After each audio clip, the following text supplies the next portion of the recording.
Hi, I'm Dr. Bharati, gynecologist and infertility specialist, medical director, Bharati Fertility Center, Mandaveri. Today, my topic is going to be a very simple topic. It's called menstrual hygiene. So, how does menstruation occur? What age it occurs? How do we manage it? How do we dispose the usables?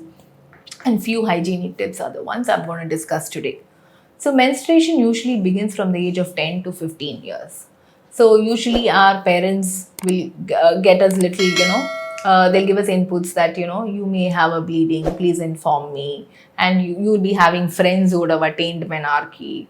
And these are the few things or signs you will be knowing already. So, what happens is that the pituitary produces certain hormones. So, when the hormones act on the body, what we start usually having is pimples, hair under arms and in the pubic area.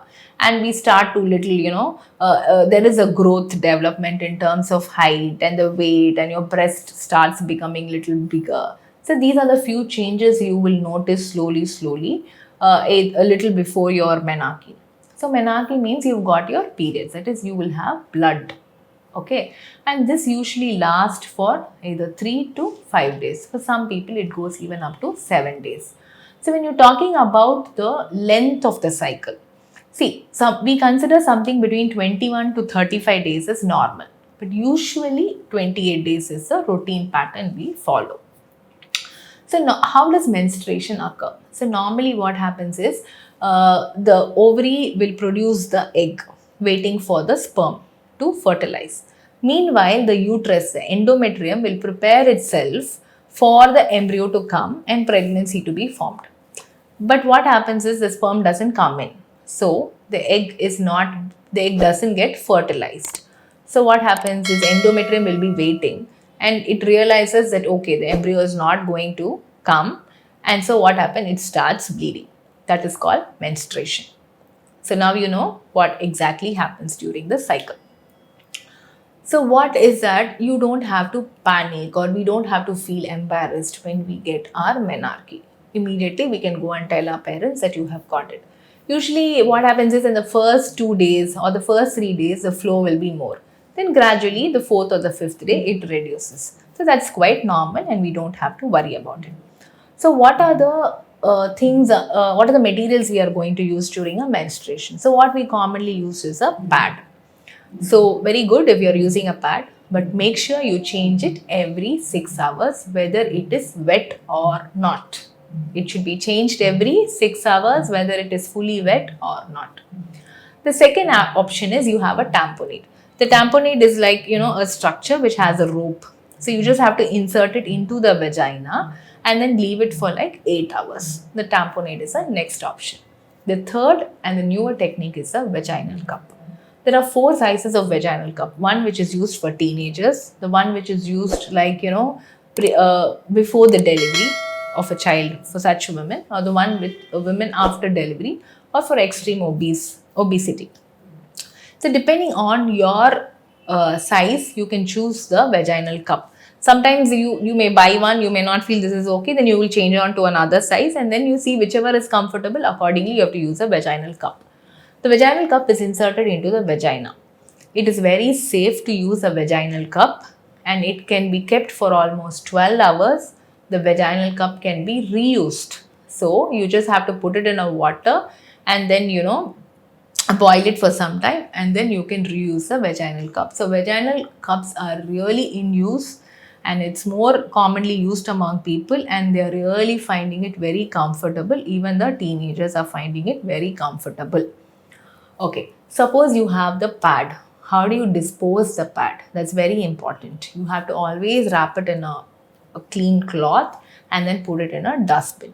So before you keep the pad or before you use the vaginal ring cup, make sure you always wash your hands cleanly with soap before and after the usage of the pad or the vaginal cup, because personal hygiene is very important. Make sure you don't flush it in the commode or anything, because it will cause a drainage problem again. So always disposal should be very clean and it should be very safe so that it doesn't cause any disturbance to others also.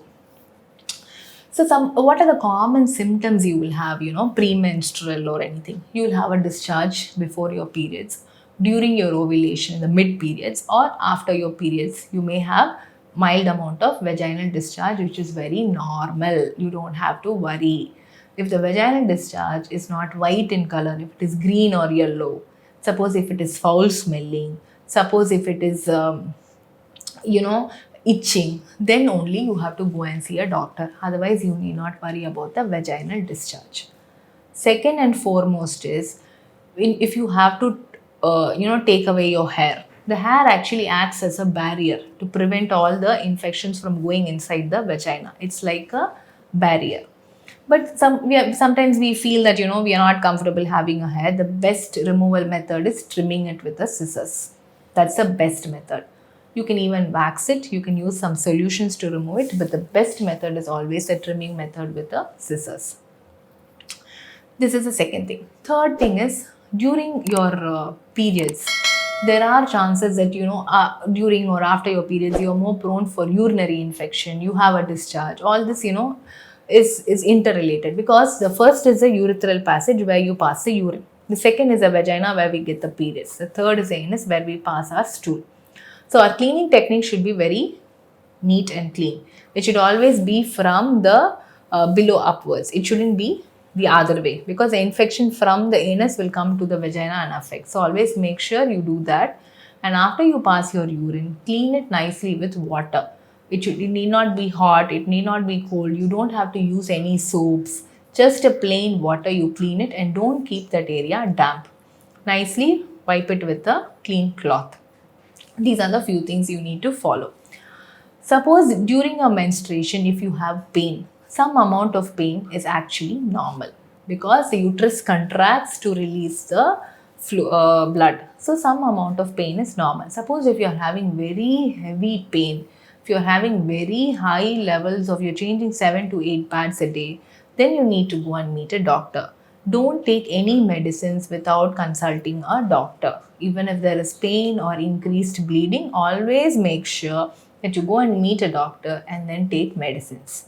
So take nice iron rich food, because we lose blood. So take nice iron rich food. Add spinach, add dates to your diet. Take rich food, iron rich food, and along with that take vitamin C. It will enrich the absorption. And some people will have one irritation, headache, they won't be able to do their normal activities. In such cases, a mild amount of yoga, walking, and some good amount of music actually really helps. So menstruation is not a disease. We don't have to take leave and from school or from office. If it's really bothering you so much, then please go meet a doctor. Otherwise, just take it cool and then do your day-to-day activities. I hope this is helpful to you. Thank you.